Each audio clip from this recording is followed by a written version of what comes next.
فرماتے ہیں چونکہ ایشاں خسروی دی بودا اند، چونکہ ایشاں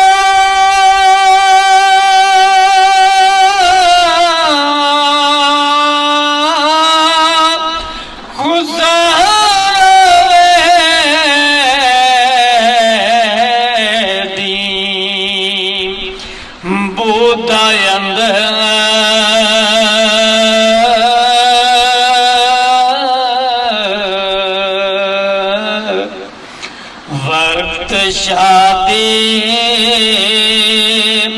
شدہ زومش کس تند بند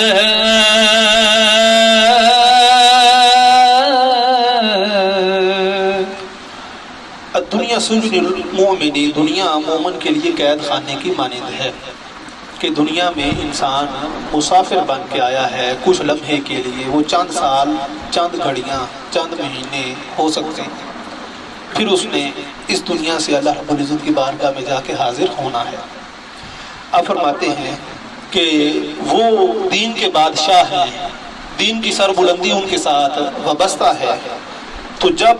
دین کے بادشاہ نے اس دنیا والے قید خانے کو توڑ کے اپنی جو جگہ ہے وہ حاصل کر لی ہے، تو پھر اس میں خوشی کا وقت ہے یا کہ غمی کا وقت ہے؟ جو اللہ رب العزت نے انعام فرمایا ہے اس کے اوپر خوشی کی جائے یا کہ غم منایا جائے۔ اسی وجہ سے بزرگان دین کے جو آراس ہیں، جو عرس کی محفلیں ہیں، وہ اسی لیے تو سجائی جاتی ہیں کہ وہ بزرگ دنیا میں تو رہتے ہوئے اللہ رب العزت کے انعام و اکرام حاصل کرتے رہے اور وہ فیضان پھیلاتے رہے، لیکن وہ دن جب ان کا وصال ہوا، اس دن انہوں نے اللہ رب العزت کی ذات کے ساتھ وہ ملاقات کی، نبی مکرم صلی اللہ علیہ وآلہ وسلم کی ذات کے ساتھ وہ ملاقات کی جس کے لیے انہوں نے دنیا میں تمام چیزوں کو چھوڑا۔ تو لہٰذا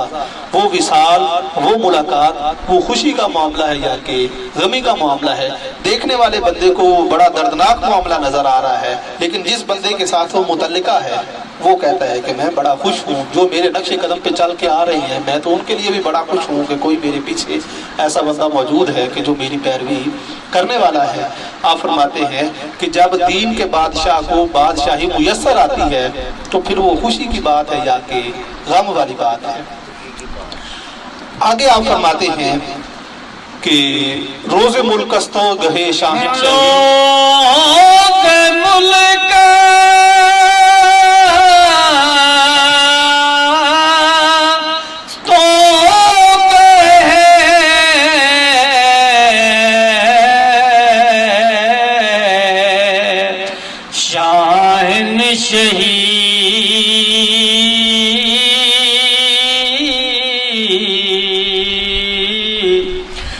گر تو یک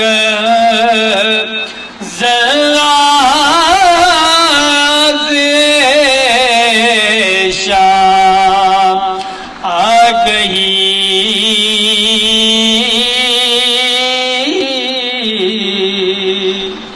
آپ فرماتے ہیں کہ آج وہ بادشاہی کا دن ہے، وہ تاج پوشی کا دن ہے۔ اگر تو ذرا سا بھی اس بات کو سمجھتا ہے تو پھر تو اپنا سینہ نہیں پھوٹے گا بلکہ اللہ رب العزت کی ذات کا شکر ادا کرے گا کہ اس نے مہربانی فرمائی اور اپنا فضل فرمایا۔ اگر تو اس بات کے ساتھ آگاہ نہیں ہے اور اس فضل کو تو نہیں جانتا تو پھر ممکن ہے کہ تو روز معاشر کا بھی منکر ہے اور اللہ رب العزت کی ذات کے ساتھ ملاقات کا بھی منکر ہے کہ اس نے یہ بات رکھی ہے کہ جب بندہ اس دنیا سے چلا جاتا ہے تو معاشر والے دن اس کو تمام لوگوں کے سامنے سرفرازی جو ہے وہ ظاہر کی جائے گی، اور جب وہ چلا جاتا ہے تو میرے ساتھ اس کو ملاقات میسر آئے گی۔ آپ فرماتے ہیں کہ وہ ملاقات، وہ سرفرازی اگر تیری سمجھ میں نہیں آ رہی تو پھر یہ تیری عقل کا قصور ہے، تو جا کے پھر اپنی عقل کا علاج کروا۔ ممکن ہے کہ جب تو یہ بات سوچ رہا ہے تو کچھ عرصے بعد تو یہ بھی کہے کہ شاید حشر کا میدان لگنا بھی ہے یا نہیں لگنا، اللہ رب العزت کے ساتھ ملاقات ہونی بھی ہے یا کہ نہیں ہونی۔ آپ فرماتے ہیں کہ تیرے لیے ضروری یہ بات ہے کہ تو اپنے دل کے اوپر، اپنے دین کے اوپر آہوزاری کر کہ جس نے تجھے اس بات کی سمجھ عطا نہیں کی، جبکہ دین جو ہے، جو دل والا ہے، وہ تو اس بات کو جانتا ہے کہ اللہ رب العزت جو ہے وہ بڑا مہربان ہے، رحم فرمانے والا ہے، اور اس نے یہ مہربانی فرمائی ہے۔ اس کے اوپر آپ مثال دیتے ہیں، آپ فرماتے ہیں کہ وہ بندہ جو ایک دریا دیکھ لیتا ہے، ایک سمندر دیکھ لیتا ہے، ایک بڑی چیز دیکھ لیتا ہے، وہ پھر اس چیز کے اندر بخل نہیں کرتا، وہ چیز اس کے سامنے ہیج ہو جاتی ہے۔ آپ فرماتے ہیں کہ اسی طرح سے بندہ مومن اور بالخصوص امام عالی مقام رضی اللہ تعالی عنہ، ان کی نظر اللہ رب العزت کے انعام و اکرام پہ تھی۔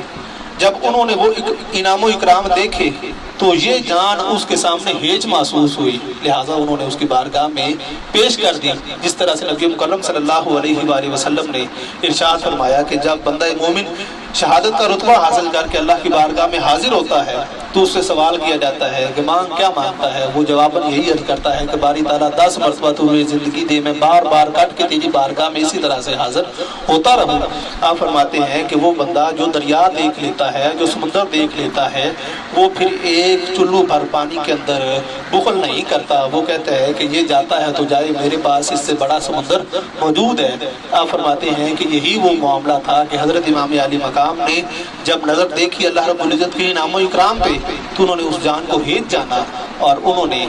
اس کو جاتا ہوا سمجھا۔ آپ نے جو خطبہ ارشاد فرمایا اس کے اندر بھی خلاصہ تن یہی تھا کہ آپ نے فرمایا کہ یہ دنیا مستقل رہنے کی جگہ نہیں ہے، اگر اس میں کوئی بندہ مستقل رہتا ہوتا تو سب سے پہلے حقدار انبیاء کرام تھے کہ جن کو دوام حاصل ہوتا، موت آتی ہی نہ، اور وہ اس دنیا میں قائم اور دائم رہتے۔ یہ بر حق ہے، اس نے آنا ہی ہے، اور اللہ رب العزت نے جو انعام ہمیں عطا فرمایا ہے وہ کسی طور بھی کسی چیز کے برابر نہیں ہو سکتا۔ تو آپ نے شہادت سے پہلے بھی اس بات کو برملا طور پہ بیان فرمایا کہ یہ اللہ رب العزت کا انعام ہے جو اس نے ہمیں عطا فرمایا ہے اور ہم نے اس کو قبول کیا ہے۔